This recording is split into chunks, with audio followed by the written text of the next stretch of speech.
This is the School Success Podcast, a podcast for school leaders to learn from other school leaders what's working and what's not, and to get inspiration and encouragement, as well as strategies to grow school enrollment, connect with families, retain teachers, recruit teachers, and everything in between. You guys are heroes, and I cannot thank you enough for pouring into this next generation that's coming behind us. My goal is you will take at least one thing away from every episode that you can take back to your school to make it better than it is right now. Please enjoy the School Success Podcast.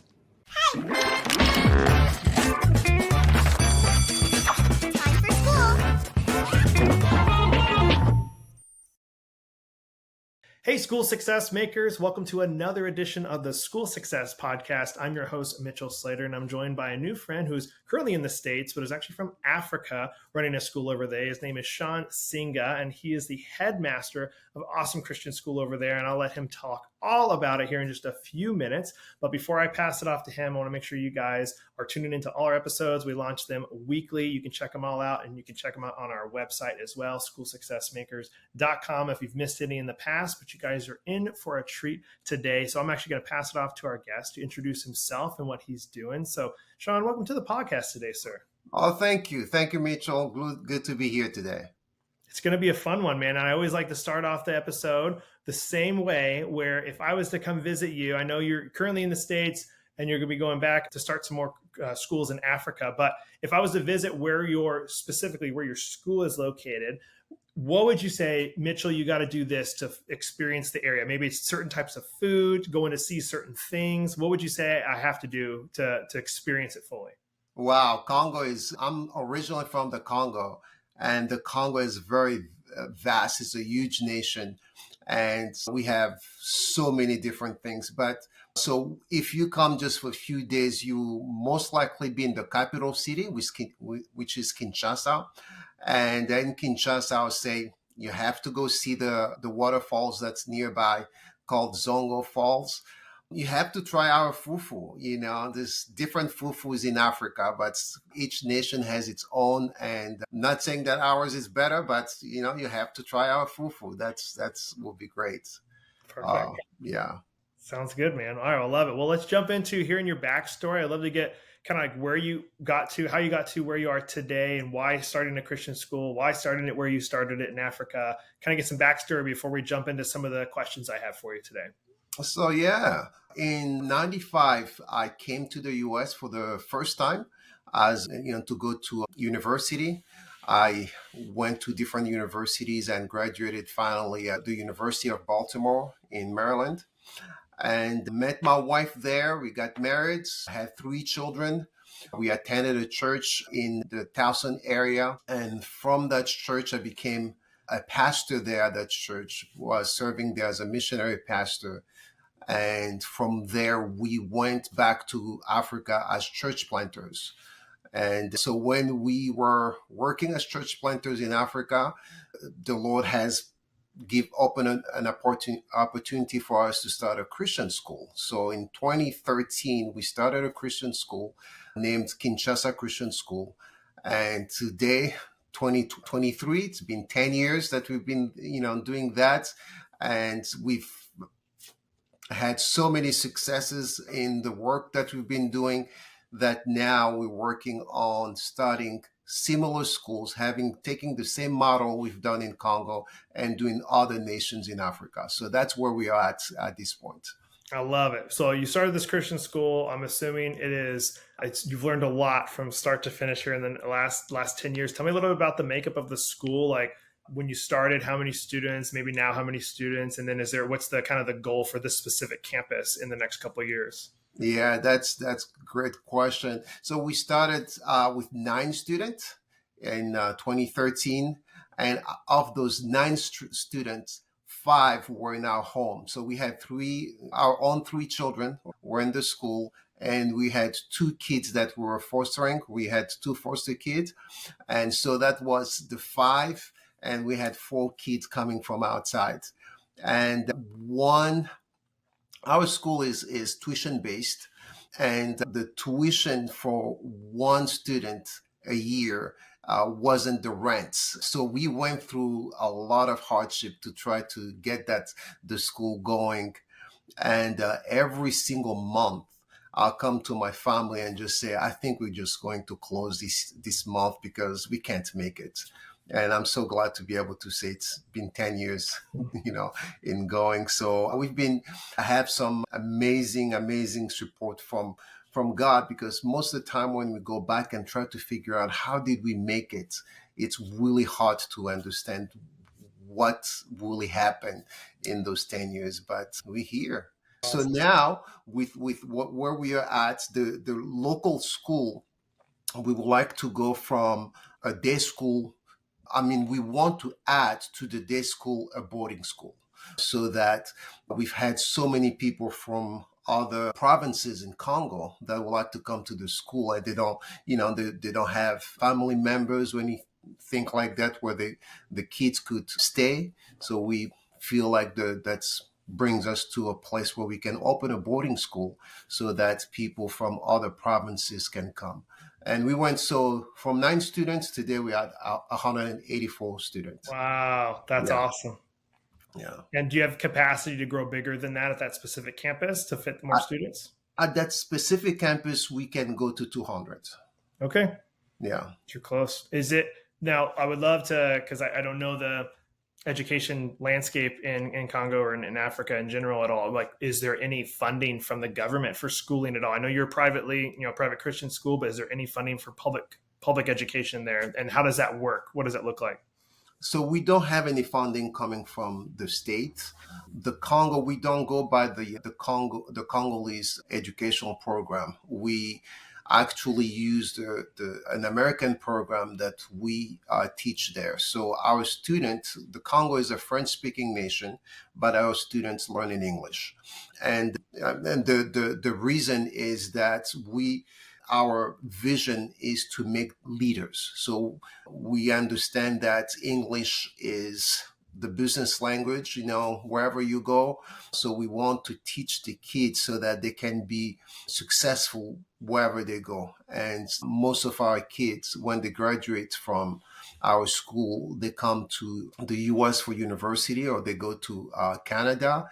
Some of them have gone to Kenya and South Africa, to many English-speaking nations, but they also go to French-speaking nations, like we have one that went to France. But so we are teaching in French. But the Congo has also a national program that will teach in French. And of those programs, there's some schools that will be free. The government provides for the schools, but that is, the quality of the school and everything is very low. Most parents prefer to send their children to a private school. So over 95% of schools there will be private schools. Wow. Yeah. So obviously with some of the questions we asked with the podcast, like, I would love to just hear some of the challenges that you're currently kind of up against. I know you've had a whole bunch over the last 10 years, I'm sure, but maybe some of the current ones you guys are challenged with, and then how are you navigating and combating those challenges? Hey, school success makers, just a really quick break from the episode to highlight our amazing sponsors over at America's Christian Credit Union. They are celebrating 65 years of service this year, and they provide essential school banking services and a tuition financing program for schools looking to reduce their risk and administrative burden. And you guys can find out all about them on their website, americaschristiancu.com/schools. That's americaschristiancu.com/schools. They are amazing over there, and I always like to say, if you're a school that collects tuition and you have a hard time collecting all of tuition at the end of the year, maybe it comes around May, June, you're like, man, we only got collected 95 or 98% of what tuition was owed to our school. One of the things you can do is have your parents get a tuition financing loan through the credit union, and then they pay the credit union directly, and you get your funds up front at the beginning of the year as the school. So you don't have to chase people throughout the year, and you can focus on what you do best, and that is loving and educating your students. And it doesn't cost your school anything to do it. So check them out online, americaschristiancu.com/schools. All right, back to the show. Yeah, like I said, most of the whole program is an American program. So most of our books are coming from here. We do work with Bob Jones University's books mostly. We use some Abeka books and some Apologia for science. But getting the books from here to there, that's one of the biggest issue. And so this year, we shipped a container to the Congo, and the shipping, it was just a nightmare. I just finished the whole thing yesterday, the day before yesterday, and it's been 2 months process trying to get it out of the ports. So those are huge challenges. I had planned. I think that I spent $4,000 to $5,000 more than what I planned to spend because of that thing. So it's one big thing, and there's the usual challenges for most things done in Africa, where the things are not clear. Processes are not clear. You can do something today and tomorrow they say, you have now to pay for this, or you have to pay this much for that. So those are huge challenges. And there's the challenge of teaching in English in a French speaking nation. So most parents don't just come. Parents have to understand why we're doing that in English to bring their kids. And so we always feel like we're working against a culture. The culture want to go in one way and we're coming on in the other way.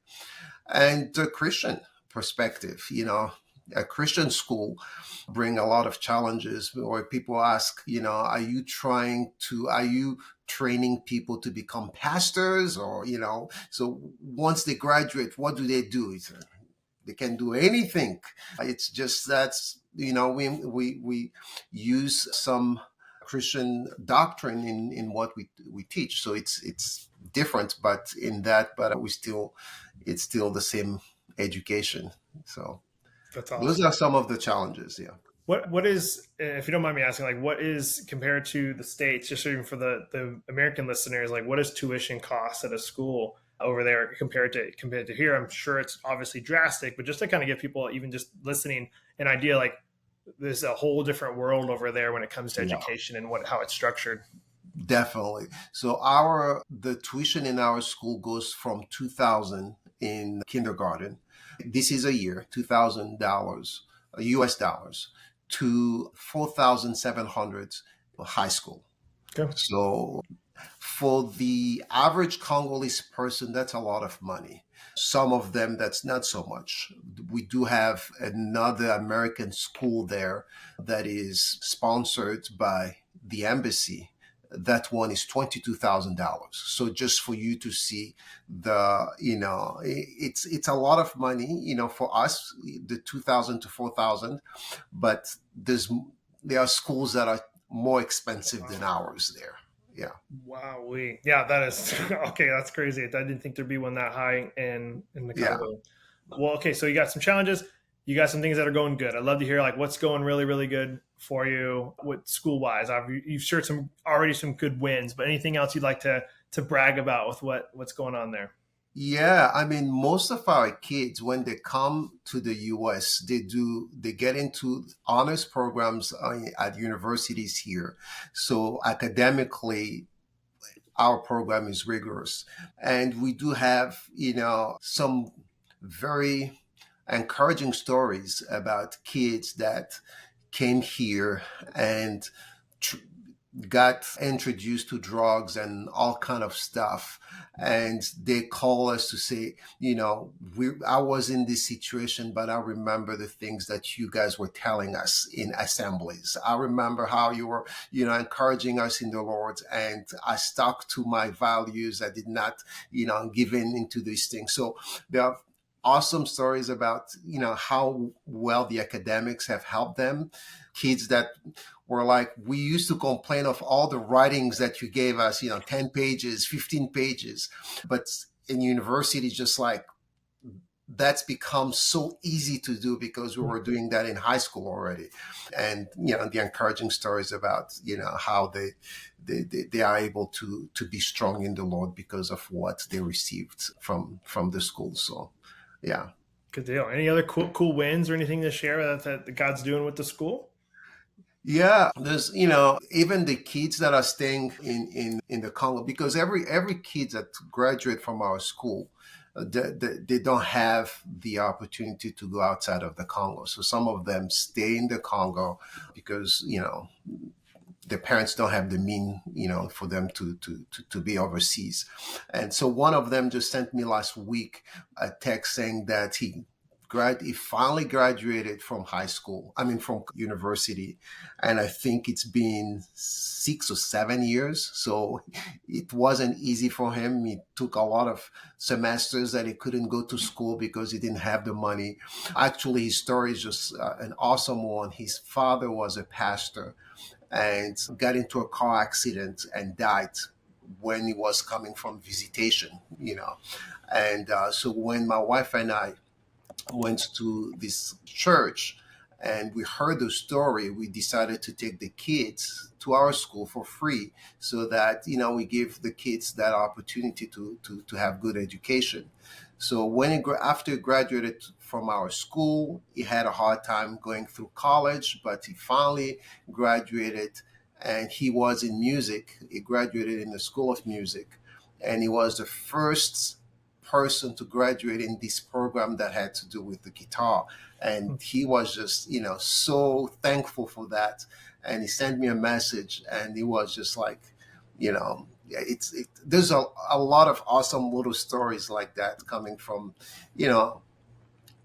we call it a family. We're such a small school that we know what's going on in each person's lives. So yeah, a lot of good stories like that. Good deal. And then for like Congo, I would love to hear real quick too.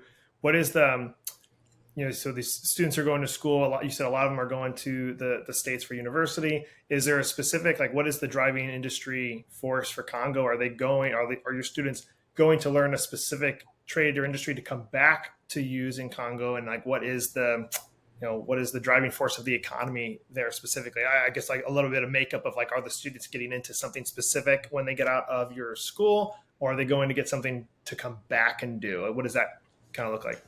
Yeah, Mitchell, that question is something that I've thought about many times because I have been struggling with should we as an institution direct the kids to what will be useful and good for the nation, or should we just let them go with a passion, whatever at this point? What we've done is, you want to do music? Yes, go ahead. We're going to walk with you. We're going to encourage you. We're going to do everything. You want to do math? I don't know why, but go ahead. You can do math if you want to. So that's the kind of things that we've done.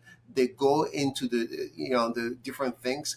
Our 3 children, our first one went into cinema, so he likes to make movies and all kind of things, and actually goes to Africa every year. He goes to Africa for about 2 weeks to a month, where he's going to train the people in Congo to make movies and train them to act and all these things. So he does that every year. And our second one, he went into music. He's produced, I think, 2 CDs so far on his own. And our third one, she is into family and children development. That's what so everyone goes into whatever is their passion. And yeah, so we will, at this point we don't. But I've thought about it. I've thought about going to the kid and saying, what, we need the the economy has a need for engineers. Maybe some of you could think about going that route, but at this point we haven't done that. Okay. All right. And then one of the last questions I had for you was, you're wanting to start additional schools. What's your plan for that? I just like to hear, like, are they all going to be in Congo, or are you wanting to go outside into different countries, provinces and stuff? Like, what does that look like, and what's your plan for rolling out additional new schools? Yeah, so the model is this, we look at different nations. So the other schools are going in different nations. For example, right now we're looking into Uganda, Cameroon, and Kenya. So this in 2024, we will travel to those nations and do some analysis, study analysis to see how can we do this and is it going to be possible. And then we're going to try to connect with some partners. We want to partner with churches. So it is not going to be really our school. We want to encourage the churches to start schools, because we believe, Africa is the only, it's not really the only, but it's one of the places that will, that's the population increases in such a way that in 2050, the Africa will double, the population will double, according to statistics. So if we look at it this way, if the education system remains the same, it's going to be such a burden that most nations will not be able to grow properly the education. And so we need extra help. So I'm telling the churches, I think that you are the solution for the problem that is coming. So, and most churches would be like, yes, but we don't know how to do this. So we come and work alongside them and tell them we've studied this. It is possible. It's feasible. We'll work with you. We will train the people and all that. We will be able to do that. So that's what we are planning to do. So it will be in different nations. Some churches may have an affinity to a certain nation, for one reason or another. They love, for example, Togo. And we'll be like, okay, let's look into Togo, how we can make it happen. And, we just help them making that happen. So our vision is to take what has worked in Congo and try to make it, to send it to as many places as we can in poor nations. Somebody came from Brazil and told me, he would like to start something in Brazil when he heard my story. And so we are not just restricted to Africa. I'm African, so I'm naturally going to that. But, it's possible we'll be doing something in Brazil, but we don't know at this point. So, Sean, you were mentioning that the population was supposed to double by 2050. Were you talking about the whole continent of Africa, or just like Congo was going to double? No, it's the whole continent of Africa. The growth rate is such, according to statistics, the growth rate is such that by 2050 the population will double.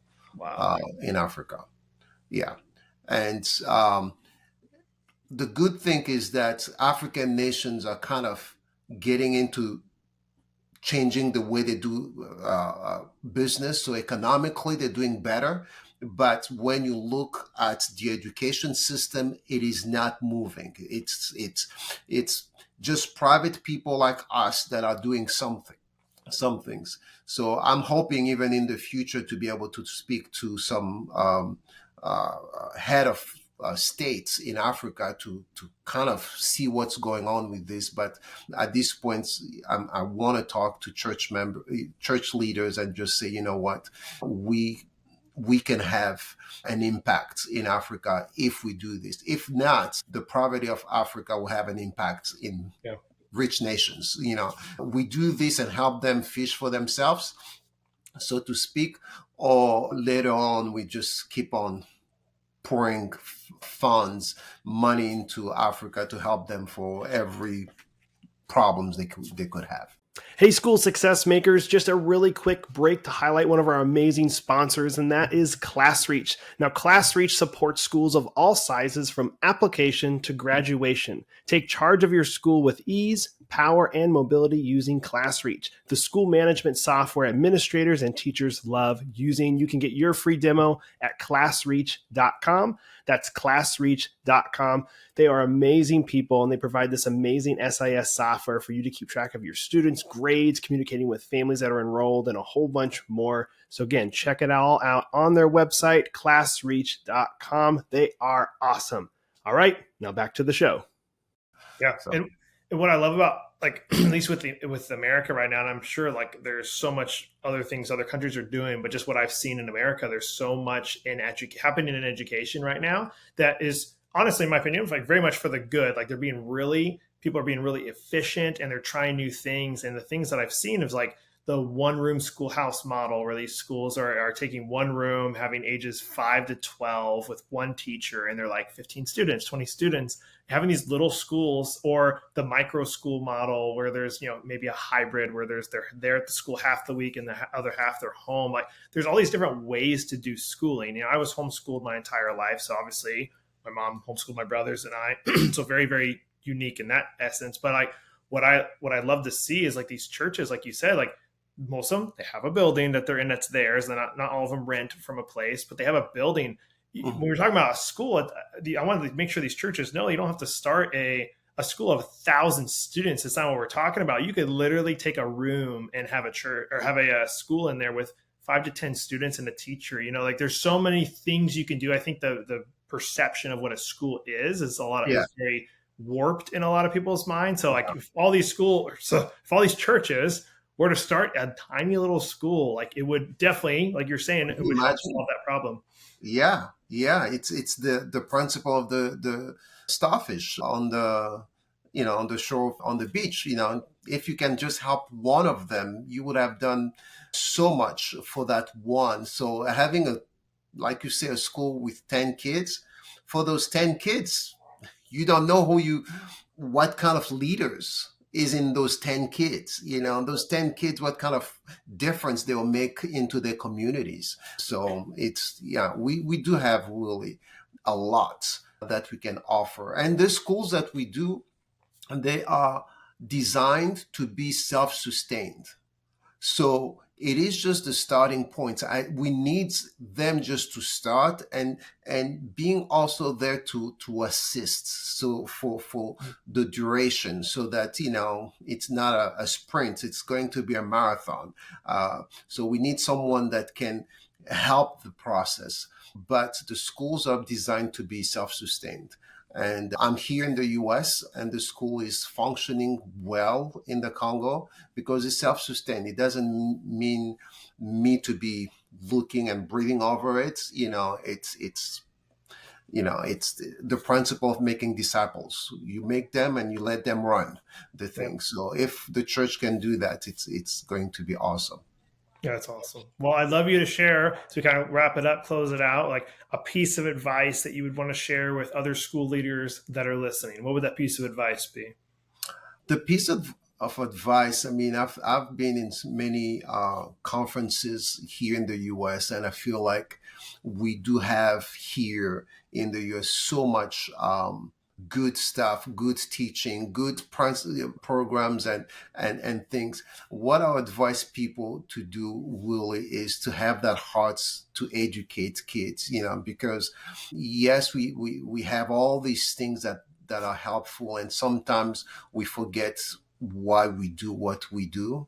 And we teach, we impart and pour into the young generations because we just love them and we want them to do better than we've done.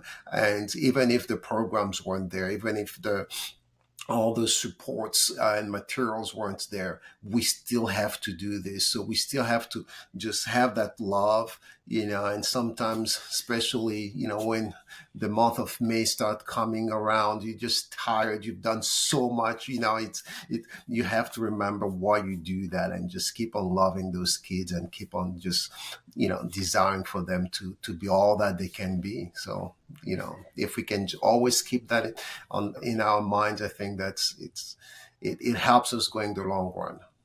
Love it, man.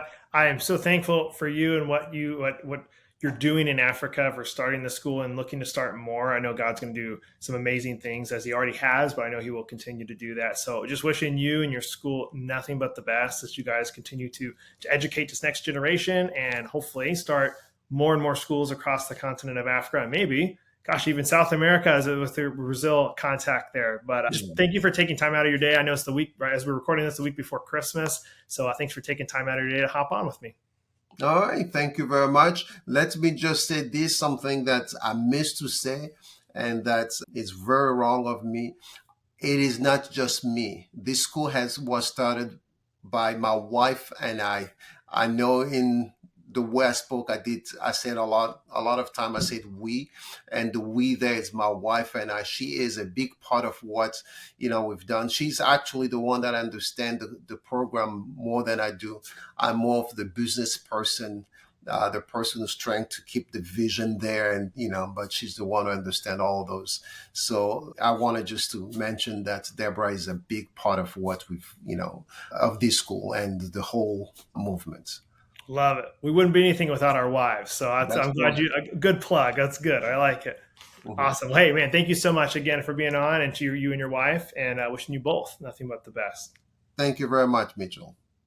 Well, again, another huge shout out and a thank you to Mr. Senga for taking time and being on the podcast today. I love what he's doing there in Africa. And I'm just, again, wishing him and his wife nothing but the best as they continue to educate and help the next generation that's coming behind us. They got a lot of exciting things coming, and I'm looking forward to watching it unfold and how they're going to launch some more campuses there in the great continent of Africa. But guys, if you're listening to this and you're a school educator, as you probably are, we have some great resources for you that we do want you to check out, all of them free. First one is our free private Facebook community just for school leaders like yourself. You can go and join that community. It is called School Success Makers. It's of course on Facebook. I'm personally in there. Would love to see you in there as well. You can ask questions, meet other school leaders from across the world, and just start conversations. So that's called School Success Makers. They're on Facebook. And the other one is we have a free newsletter called the School Success Report that you can sign up for on our website, schoolsuccessmakers.com.